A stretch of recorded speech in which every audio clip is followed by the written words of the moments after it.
If you are feeding your pets kibble, you are 100% contributing to an increased risk of cancer for them. Hey friends, welcome back to the 𝐚𝐵a Homestead. I'm 𝐚𝐵a, and today we are going to be talking about feeding your pets raw food and also the horrors of the pet food industry. I regularly share online what I feed my pets. I have 5 dogs here on the homestead, and I feed them an ancestral raw diet. So close to what they would see if they were in the wild and they were out on their own eating. Kibble is nothing close to what they would be seeing in the wild. And as we are going to discover as we go through this video, kibble is one of the worst things you could be giving your pet. Not to mention all the cover-ups of the recalls, all the deaths from the recalls, and how our animals cannot communicate with us. They can't talk like me and you. They can't tell us that the food that we're giving them is making them sick. So what happens? We end up taking our pet to the vet. They then prescribe a medication that they were taught to from their schools that were bought and paid for by Big Pharma and also Big Pet Food. So you see how the cycle goes on, how we have increased diseases in our pets, diabetes, pets just loaded with a bunch of medications, cancers, and pets dying at younger and younger ages from diseases that they wouldn't have been dying from 100 years ago. I think this is absolutely atrocious, and that again is why I regularly share the raw foods that I feed my dogs here on the homestead. I would like to add that you do not need a degree to read ingredient labels or to understand nutrition for your pets and how their bodies handle the food that you are giving them. Just like we know our bodies and we can be in tune with our bodies, we can also be in tune with our pets and how they're feeling with what we feed them. When I share this online, there's a lot of people who are like, I have a degree or a certificate in pet nutrition and I spent years learning this. You spent years learning this from a place that is already bought and paid for, so you literally just like paid to be indoctrinated for a system and push an agenda. I do believe there are some really great vets out there, but when you look at who is funding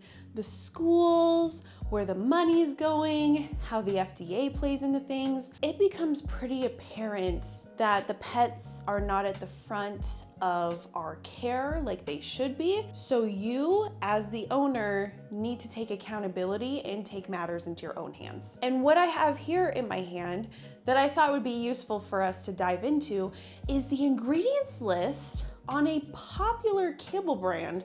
I mean, this is probably the most popular kibble brand, what people would probably think to get their new dog if they got a puppy. Ingredients: whole grain corn. That's the first ingredient. Do dogs really need to be eating corn?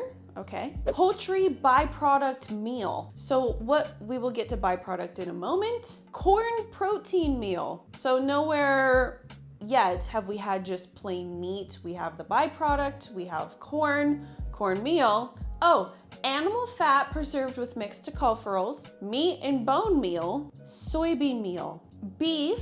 Okay, there we go. We finally got beef, you know, way far down on the ingredients list. Natural flavor, egg and chicken flavor, not even real egg and chicken flavor, salt, and then it goes into all the vitamins and minerals. And then at the end of the ingredients list, we have red 40, yellow 5, and blue 2. If there are not alarms going off in your mind right now as I read these ingredients, there absolutely should be. For one, there's no reason to have food colorings in our food, but our pets' food. Second, the first ingredient should not be corn. Corn is a common allergen for pets and can cause digestive upset. There's no reason that meat has to be so far down on the label. Also, keep in mind that the meat and the byproducts, which a lot of people say, hey, well, the byproducts are the organs and that's really good. The meat and the byproducts that are used in pet food are a different grade than the meat that we are seeing in the stores. So this can be from animals that are diseased. They were deemed not to be edible by humans. They sat in a hot truck for a while, so they festered. They weren't cleaned properly and sat on the floor of a slaughterhouse for a long time. And all I have to say is, you are what you eat. So if you are giving your pet diseased, sick, rotted ingredients, what's gonna happen to your pet? We also have soy here in the ingredients list. Soy is often used as a protein substitute in pet foods, but this is not biologically appropriate and it can affect their hormones. Just like our hormones are under attack with our food and everything in our environments, the ingredients in our pet's food also affect their hormones. So when you affect the hormones of a system, it throws the entire system off balance. Then you need medications to counter it, and you have all these adverse health effects happening, and you wonder what is going on. Soy should not be in here. It is a cheap filler. So this is what we are going to see in a majority of the kibbles: corn, soy, wheat, which is also another allergen. So these cheap ingredients, which of course these corporations are out for profit, so it makes sense that they are going to put cheap ingredients into our pet's food. Next, when we get to the meat, what you are going to see on the top labels, the most common ingredients after the corn is going to be byproducts, which people are quick to say, well, hey, that's the good stuff. That's the organs, that's the hooves, that's, all those extra nutrients. Again, this is going to be low quality byproducts. They use things like feathers. They use byproducts coming from diseased and other animals that are not suitable for human consumption. Like they literally just sat there on the floor and it's still okay to give our animals. Because these byproducts and the meat are coming from lower quality animals, lower quality sources, it's gonna affect the digestion. When you have raw, fresh food for your pets, they digest it really well. They're able to have maximum nutrient absorption, but when it's coming from those sick and diseased animals, that is not the case. Next, they use artificial preservatives, and a lot of these artificial preservatives are linked to cancer and other health issues, BHT, ethoxyquin. And so when you put all of this together, it makes sense why there are so many pet food recalls. Just recently, there was a pet food recall for, can you guess?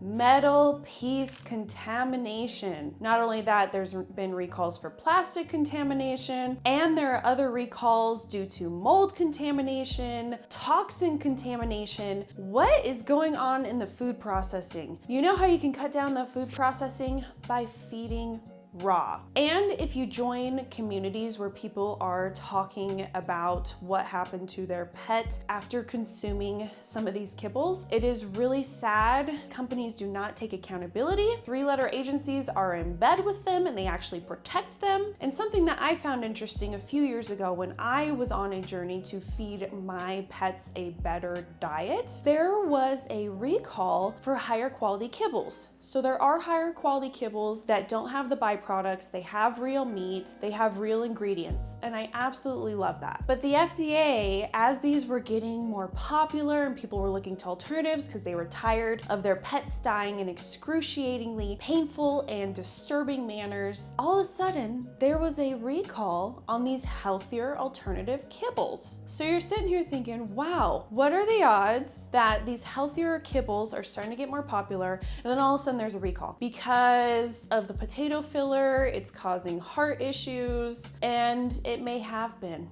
All right. But when there's thousands and thousands and thousands people reporting of their pets dying after feeding them these other kibbles and nothing happens. We actually had a family friend back in 2010. They were the victim of this and it was really atrocious. And nothing happens to these big corporations, but these smaller companies who are trying to do right, trying to get out there, they get slammed. I remember going to the healthy pet food stores. Yes, there are healthier pet food stores more and more popping up, and they just had a notice of the FDA recalls and what was going on with the hearts due to this pet food. One thing that I found interesting is this scared people. This scared a lot of people in the realm who were trying to do right for their pets, feed them a better alternative. And what did they do? They went to their vets. Their vets recommended the big corporation garbage food and said, this is nutrient appropriate. And because I think People are so used to outsourcing their thinking to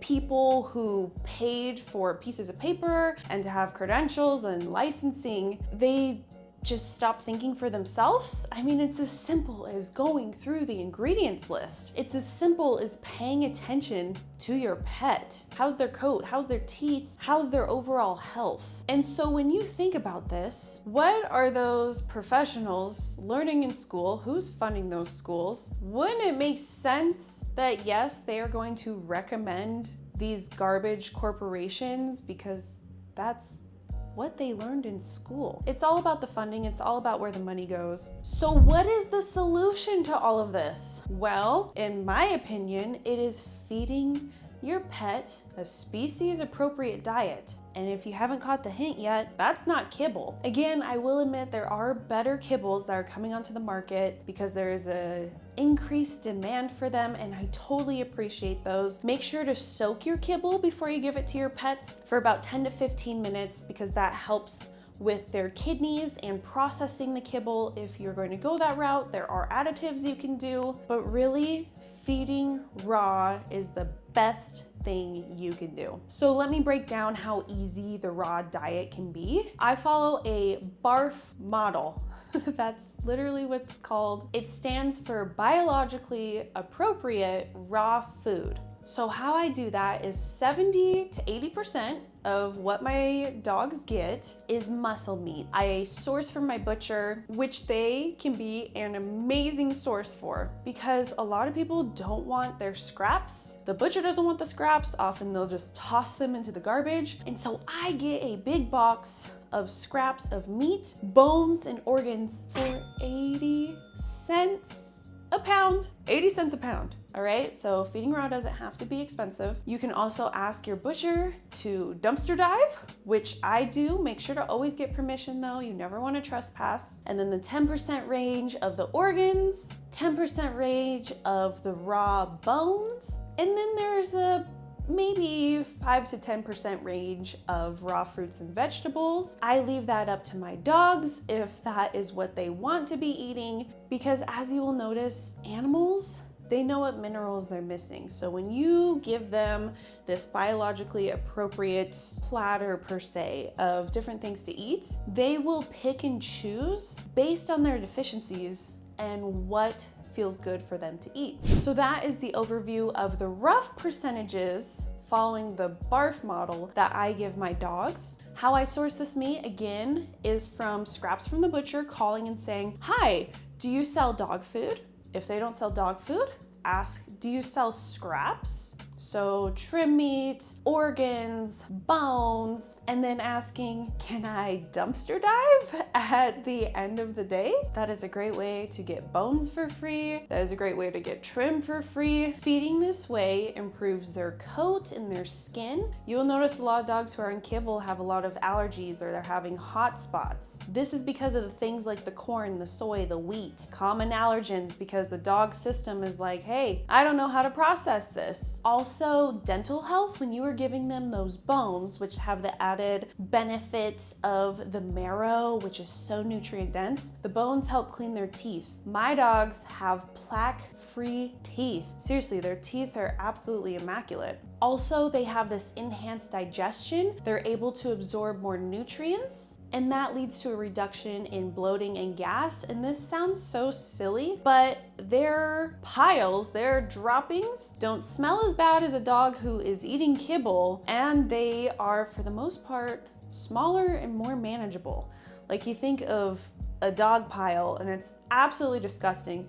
I mean, it's still gross, but a dog on kibble versus a dog on a raw diet, night and day difference. And literally, I didn't believe it when I was first getting into feeding raw that the piles don't smell as bad, because you're like, wow, how could that be? But that's because of that nutrient absorption. They're able to better digest their food. And so it all comes together and makes their digestion a lot better. Things that you will also experience is fewer allergies. Like I've mentioned, is those hot spots. I do have one dog when I gave I give my dogs garlic. One dog did have an allergic reaction to garlic. I noticed after I fed it to them, they got a hot spot. So their skin is actively telling you that, hey, there's something in my system that I can't process or is not going well for me. So we need to listen to those cues. If you took your animal in for a hot spot, they're gonna shave it, they're gonna rub it with antibiotics, they're gonna be on antibiotics, when in my opinion, a lot of the time that is not necessary. You just have to look at their diet. But again, their diet is going to play into their immunity, and if they've been on a kibble diet for a long time, their immunity is gonna be shot, their digestive system is gonna be shot, and they will have a harder time managing when an allergen pops up like that. So when it comes to feeding, there are different options that you can do. You can feed and make the food yourself, like I do. I actually have a grinder where I grind the meat, the organs, the smaller bones together and make little chubs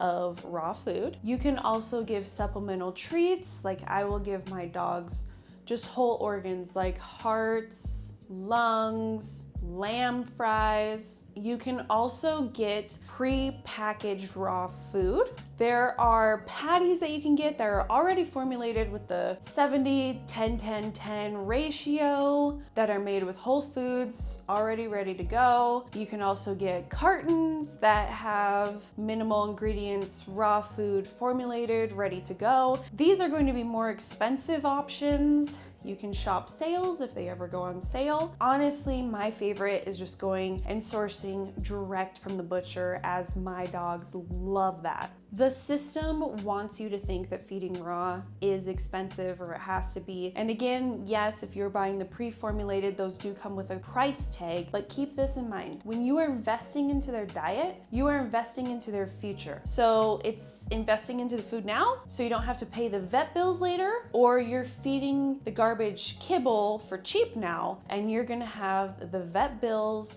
or a pet that doesn't live very long later. So basically, it is choosing your hard, whether that is sourcing from the butcher now, calling and asking the questions, figuring out what raw option you want to go with, or feeding cheap and dealing with the vet bills, because those vet bills are going to be inevitable in my opinion. Of course, with all of this, you know your pet's best, so you can make the decision that is best for them, whatever you feel like is best. I would like to add the dog that has lived the longest. They lived on a farm with fresh water. They were fed table scraps. They weren't fed kibble. They received a lot of exercise. They were probably in the sun, and they weren't eating corn and soy and wheat. And they probably didn't have regular vet checkups that push certain agendas that end up making pets more sick. But who's to say?